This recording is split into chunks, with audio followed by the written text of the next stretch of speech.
Kitabatun sabiqah itu artinya adalah catatan-catatan yang mengandung sebab, ya. Kenapa kita berbuat kebaikan? Kenapa kita berbuat kejelekan? Ya. Atau apa yang akan kita buat, ya, satu amalan baik atau amalan buruk. Ya. Kemudian kitabatun lahiqah adalah konsekuensinya terhadap amalan-amalan tersebut. Ya, akibat-akibat daripada amalan-amalan tersebut. Konsekuensi dari amalan buruk jika dilakukan oleh si fulan, maka dia akan dapat apa? Konsekuensi dari amalan baik yang dilakukan si fulan atau seorang hamba, maka dia akan dapatkan apa? Itu sudah tertulis semuanya di dalam Lauhul Mahfuz.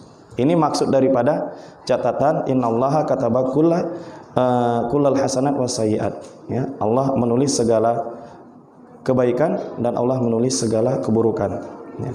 Kemudian maksud yang kedua daripada catatan di sini adalah catatan yang ada pada malaikat. Ya, catatan yang ada pada malaikat, ya, yang sering kita kenal dengan catatan yang ditulis oleh malaikat Munkar dan Nakir. Ya, artinya setiap amalan kita yang ada di dunia, baik itu amalan soleh atau amalan buruk, maka malaikat akan mencatat dan nanti akan dicocokkan dengan catatan yang ada di Lauhul Mahfuz. Ya, kalau dia beramal soleh, maka konsekuensinya sudah ada di Lauhul Mahfuz. Kalau dia beramal buruk, konsekuensinya juga sudah ada di Lauhul Mahfuz. Ya, maka bagi seorang hamba itu adalah apa? Ada pilihan untuk dia, ada ikhtiar. Nah, itu yang disebut dengan ikhtiar. Ada pilihan untuk kita, mau pilih yang mana? Mau pilih yang baik atau yang buruk? Nah, yang baik ada akibatnya, yang buruk ada akibatnya juga.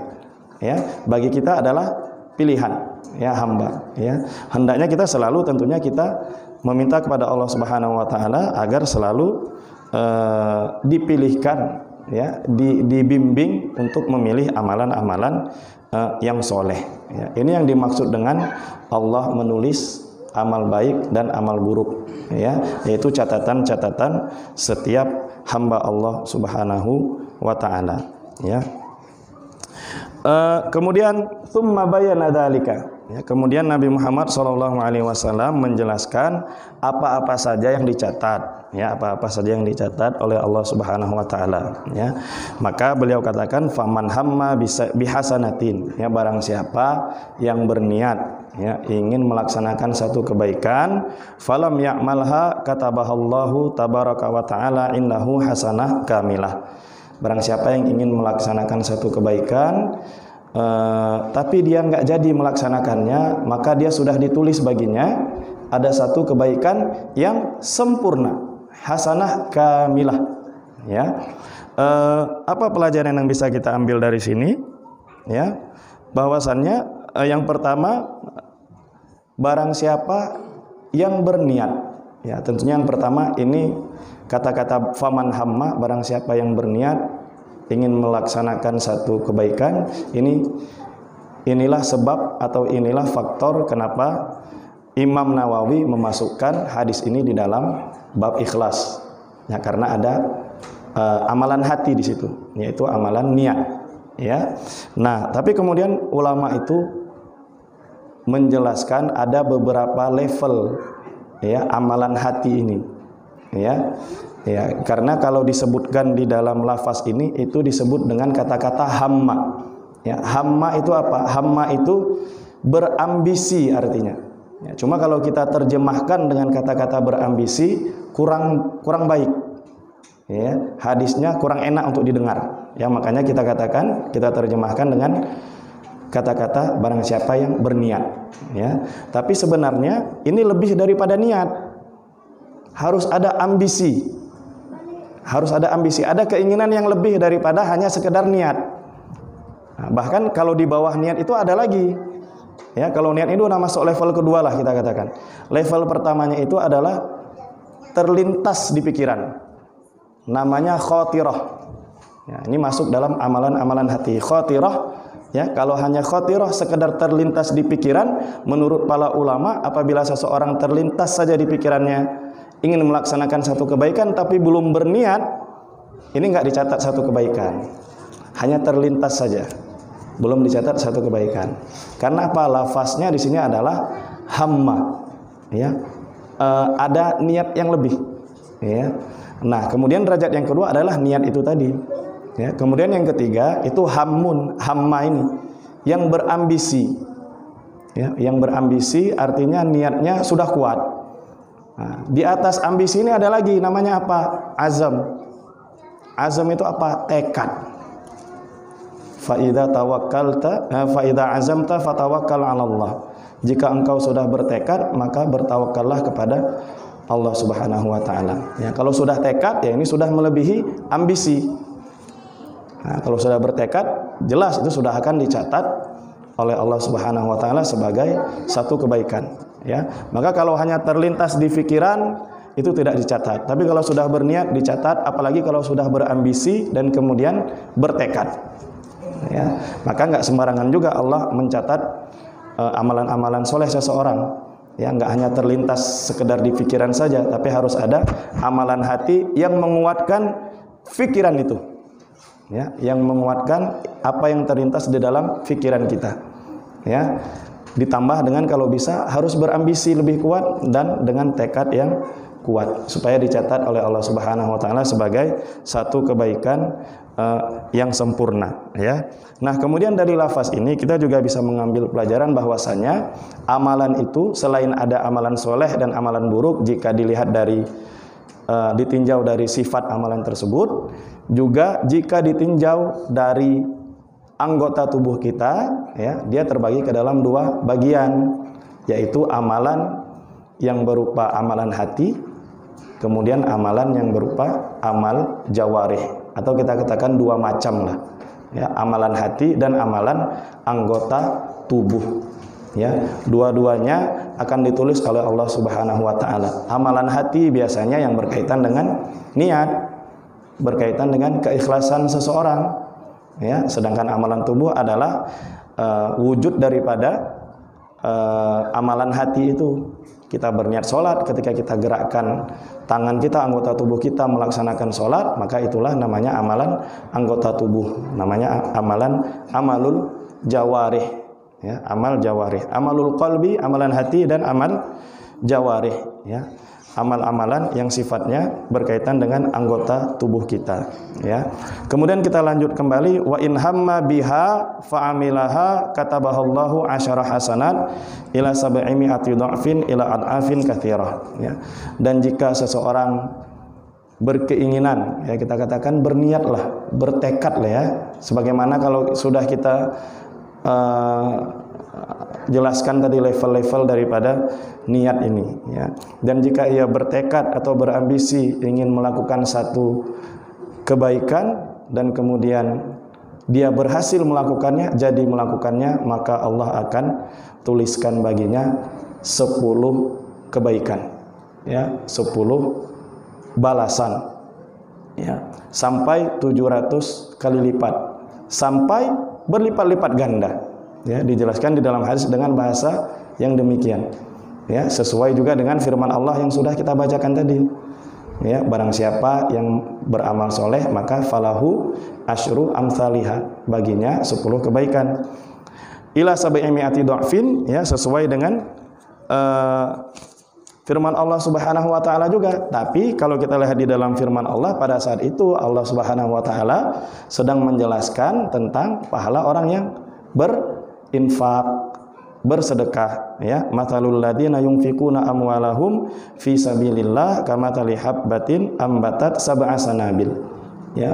Barang siapa yang berinfak di jalan Allah, maka seolah-olah dia seperti orang yang sudah menanam satu biji pohon yang kemudian dari pohon tersebut tumbuh 7 ranting, yang kemudian di setiap rantingnya ada 100 buah, ya. Kemudian jumlahnya buah tersebut adalah 700 buah, ya, seolah-olah dia telah melahirkan 700 kebaikan, ya. Maka dari hadis dan dari ayat ini, ya, ulama itu mengumpulkan, ya, bahwasannya di dalam ayat Allah ini Allah mengkhususkan, ya, Allah mengkhususkan amalan infak dapat 700 pahala kali lipat, ya. Tapi tidak juga kemudian menghalangi untuk amalan-amalan yang lainnya untuk mendapatkan pahala yang sama atau bahkan lebih, ya, ila ad'afin katsirah, ya. Wallahu yudha'ifu liman yasha wallahu wasi'un alim, ya. Allah bisa melipat gandakan sesuai dengan keinginannya. Wallahu wasi'un alim, ya. Allah itu fadlnya seperti yang sudah kita katakan tadi, rahmatnya sangat luas, kemuliaannya sangat luas, dan dia maha mengetahui, ya. Ya, tentunya kalau kita lihat di dalam lafaz hadis ini, ya, ketika orang berniat kemudian dibalas dengan satu kebaikan yang sempurna, ada kata-kata sempurna di situ, itu menunjukkan lagi bahwasannya Allah Subhanahu wa taala itu adalah maha pemurah, ya. Allah tidak segan untuk mengatakan kebaikan yang sempurna. Tidak hanya kebaikan saja, tapi ada kebaikan yang sempurna, ya. Kemudian wa in hamma, dalam lanjutan hadisnya, wa in hamma bisayyi'atin, dan jika dia berkeinginan, ya, berniat untuk beramal jelek, ya, melakukan perbuatan yang buruk, falam ya'malha katabahallahu indahu hasanah kamilah, dan dia enggak jadi melaksanakannya, maka Allah akan menuliskannya satu kebaikan kamilah juga, satu kebaikan yang sempurna. Orang yang sudah berniat untuk melaksanakan satu keburukan, untuk beramal dengan amalan jelek, tiba-tiba enggak jadi dia, ya bisa jadi kalau di dalam hadis Muslim, ya, itu dijelaskan, ya, dijelaskan bahwasannya tidak jadi dia melaksanakannya itu adalah karena apa? Karena khaufan minallah, karena takut dia terhadap Allah Subhanahu wa taala. Nah, jadi bukan sebab-sebab yang lain, sebabnya juga timbul dari dirinya sendiri. Sebagaimana sudah pernah kita bahas di dalam hadis orang yang membunuh, ya, jika dua orang muslim bertemu dengan sama-sama megang pedang, maka fal qatil wal maqtul finnar, ya, orang yang membunuh dan yang dibunuh adalah di dalam neraka. Itu sudah pernah kita bahas, dan ini dia sambungan hadisnya, ya, ini dia kaitan hadisnya, ya. Pada saat itu kenapa orang yang dibunuh masuk dalam neraka? Karena dia tidak jadi membunuh bukan karena Allah, tapi karena apa? Karena memang nggak mampu dia, karena dia udah terbunuh. Nah, tapi kalau dia tidak jadi membunuh karena Allah, ya dia bisa jadi masuk surga, nggak jadi masuk neraka, ya. Dan yang dimaksud dengan ditulis satu kebaikan karena meninggalkan keburukan adalah jika meninggalkannya karena niat takut kepada Allah Subhanahu wa taala, ya, bukan karena ketidakmampuan seseorang. Ya, jika ketidakmampuan seseorang itu menghalangi seseorang dari kejelekan, walaupun dia tidak dapat pahala, maka seharusnya dia bersyukur, karena Allah buat dia tidak mampu, jadi dia tidak jadi dapat dosa. Harusnya dia bersyukur juga, walaupun tidak dapat kebaikan. Nah, sebaiknya dia bersyukur kepada Allah Subhanahu wa taala, karena paling tidak Allah sudah takdirkan dia untuk tidak jadi melakukan satu kejelekan, ya. Wa in hamma biha fa'amilaha katabahallahu sayyi'atan wahidah, dan jika dia berniat kemudian jadi melaksanakan satu kejelekan, maka baginya satu saja kejelekan yang dituliskan oleh Allah Subhanahu wa taala, tidak 10 kali lipat.